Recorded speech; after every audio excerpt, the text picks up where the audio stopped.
dari Ruang Podcast Endulitas. Jadi, izinkan perkenalan, nama saya Shita, dan sebelah saya host kedua, yaitu Queen. Nah, kita kedatangan tamu yang lumayan terkenal di Batam. Nah, kami sambutkan kepada narasumber kita, Kak Oci. Yeay! Halo semuanya, kenalin aku Oci. Nama panjang gue Yosef Putri, biasa dipanggil Oci.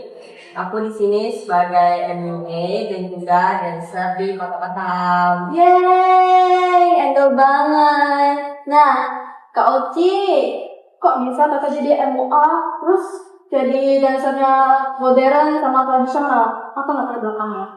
Dan jadi motivasinya? Jadi pertama-tama itu aku dulu tuh sebagai penari di tangga, yang dimana tuh aku harus belajar makeup sendiri. Dan di situ juga awal mula aku menyukai makeup. Dan di situ udah jadi favorit aku sih. Aku belajar sendiri dari SMP sampai sekarang. Terus aku juga belajar. Dan pada akhirnya itu jadi kakak buat makeup orang. Karena kayak makeup orang tuh kayak pas mereka suka tuh jadi happy gitu loh buat kita. Nah itu faktornya. Yang kedua itu kenapa aku suka sama modern dance sama tradisional dance itu karena aku suka sama hip hop dan juga suka sama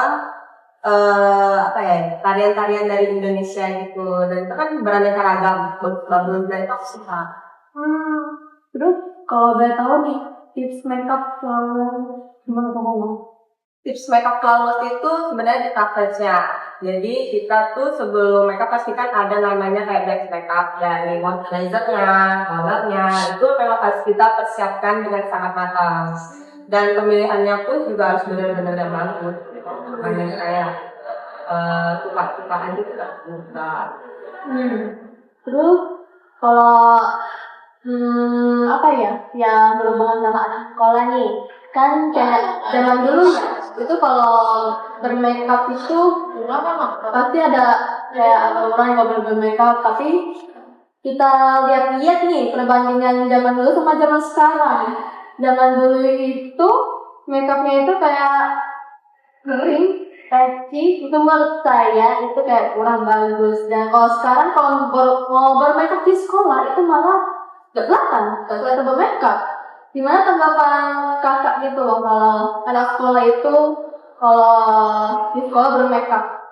Sebenarnya bermakeup bagus, cuman tapi kan karena mungkin masih sekolah ya, mereka masih di bawah umur, jadi kan saya kira masih kayak kalau bermakeup tebal juga nggak mungkin ya kan kita masih sekolah, kita itu tempatnya menuntut ilmu, jadi alangkah baiknya boleh sih untuk bermakeup tapi tipis-tipis saja, yang penting kita nggak kelihatan pucat.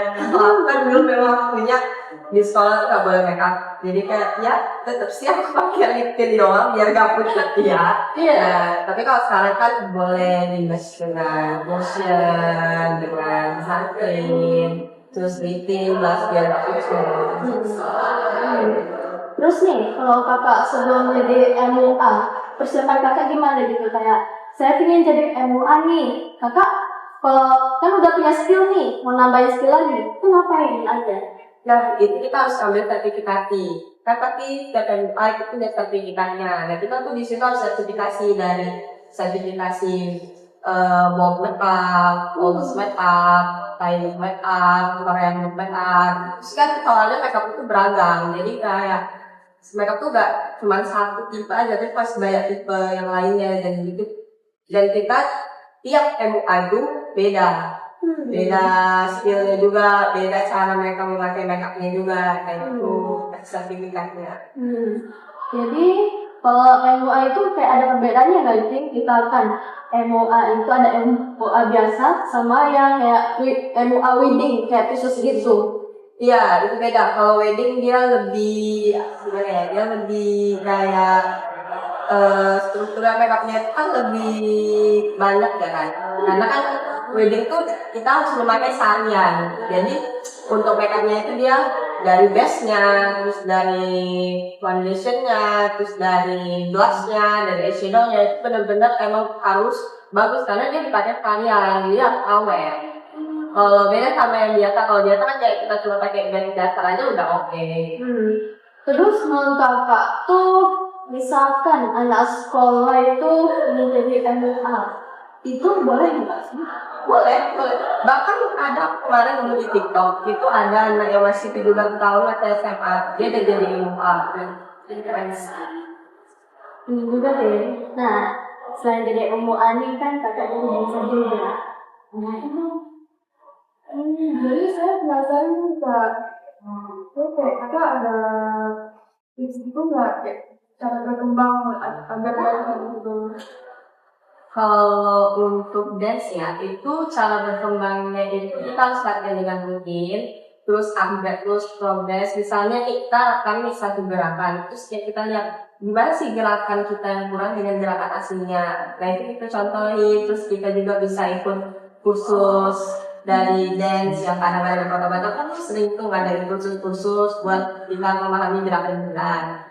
Karena tiap dan kita tetap harus ada waktu. Selain tips dance Kak, kayak apa pernah ikut lomba dulu nggak? Atau kayak pengalaman nggak apa aja dalam dance? Kalau lomba aku kebetulan pernah lomba tapi emang nggak pernah karena emang belum rezeki. Tapi kalau misalnya untuk perform atau yang lainnya itu juga aku udah sering ikut. Aku pernah tampil solo, pernah grup juga dan banyak deh kayaknya penampilan aku dari tradisional maupun modern. Kak, kan jadi dancer nih, ada masuk agensi nggak? Ada dong. Agensi apa itu? Kenalin dong. Boleh kecil ya. Waste management ya, jangan lupa masuk. Yang punya bakat dance jangan lupa masuk karena bagus juga ke sana. Apa lagi ya? Kita ada pertanyaan tapi apa aja ya? Kali cowok cantik kelasnya saya suka makeup ya. Lagi jadi malu deh. Nah, terus kalau misalkan nih, apa ya, kan dulu itu kan lebih kenal ke modern. Nah, kalau zaman sekarang ini udah ada yang namanya K-pop. Nah, saya banyak dengar nih kalau di kalangan sekolah kita mau bikin ekskul dance, tapi dance modern, dance K-pop kayak apa sih K-pop? Gak jelas, gak usah deh modern aja. Tuh, gimana tentang kakak? Sebenarnya sih antara modern sama hip-hop itu bagus. Bahkan sekarang udah banyak di remix ya kan, hip-hop modern gitu. Sebenarnya bagus, cuman tapi balik lagi ke personalnya memang dari setiap sekolah kayak mana dan lainnya. Sebenarnya kalau bisa dibawa dua-duanya udah bagus ya sekarang, malah bagus banget. Karena bahkan lagu hip-hop sekarang juga udah kayak modern kan dari nada musiknya. Terus kalau zaman sekarang ini udah ada yang namanya K-pop, dan zaman sekarang ini udah pasti apa ya, udah berteknologi kan, jadinya banyak anak sekolah yang mau jadi idol di umur yang masih sekolah. Nah, saya pernah dengar juga kayak ada anak sekolah yang mau jadi idol tapi dia masih putus sekolah. Itu gimana? Sebenarnya kalau putus sekolah jangan ya, karena sebenarnya tuh sayang banget kalau misalnya nggak dibalance antara pendidikan sama hobi sama karir. Karena setiap kita berkarir itu tetap dibalance sama pendidikan. Karena kalau misalnya dibalance tuh kayak nanti masa kita kayak karir kita bagus terus pendidikan pas kita ditanya pendidikan kita nol kan, nggak mungkin gitu. Jadi saran itu sih kalau misalnya emang mau ngejar karir juga, tapi kita harus ngejar pendidikan juga, mungkin bisa ngambil paket atau ngajar di les juga, atau di sekolah yang di tempat kan. Berarti kalau yang mau jadi idol diundur dulu gitu ya, kayak buat jadi idol di umur yang masih sekolah. Nggak diundur ya, karena kan kalau misalnya dia jadi idol di Korea, jadi kita kan bisa coba daftar di sekolah di Korea, karena kan di Korea pada umumnya walaupun mereka jadi idol mereka tetap bintang sekolah gitu, jadi nggak mendapat rutinitas antara pendidikan dan karir. Berarti ada sekolah kayak buat sekolah sini gitu ya? Tanya sekolah ada juga, tanya dia karir juga. Oke, mungkin kita nanya segitu aja lah ya, Pak. apa ya?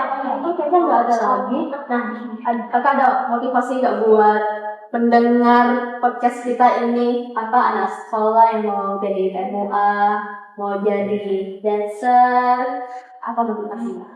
Motivasinya sih kalau kalian punya passion baik di MBA ataupun di dancer itu kalian kembangkan lagi, kalian giatkan lagi belajarnya, kumpulin duit pastinya untuk sertifikasi itu, terus juga untuk dancer pelajari lagi gerakan-gerakannya, pahami lagi kalau misalnya mau masuk sebuah agensi masuk, karena setiap kita melakukan dance itu tetap harus bertahap, prosesnya tuh bertambah gitu, jadi kayak nggak stuck di satu titik aja gitu. Jadi emang harus ada faktornya, karena emang aku sendiri walaupun emang aku merasa kayak aku udah oke, tapi tetap harus bertambah gitu, nggak mungkin aku segini aja gitu. Karena dari kemarin artis yang pernah datang ke event aku, si Momo Koyama, itu juga dancer internasional dan dia keren banget, itu juga dia tetap keliling dunia untuk terus belajar tentang dance. Jadi kayak dance itu sebenarnya batasnya tuh luas ya. Jadi kayak nggak bisa tempat aja. Oke, tuh. Yeay, mungkin podcast kita sampai sini aja. Sekian, terima kasih sudah menonton video ini. Apa? Kalau Instagram kakak apa? Dia follow Instagram aku Yosi Aprilia, ada 2, jangan lupa follow ya. Yeay. Dan ada juga TikToknya Yosi Aprilia. Yeay. Ada 3 juga. Ada 3 atau 2 yang pokoknya itu. Banyak banget kak. Oke, mungkin segitu aja. Terima kasih sudah nonton. See you in next time. Dah.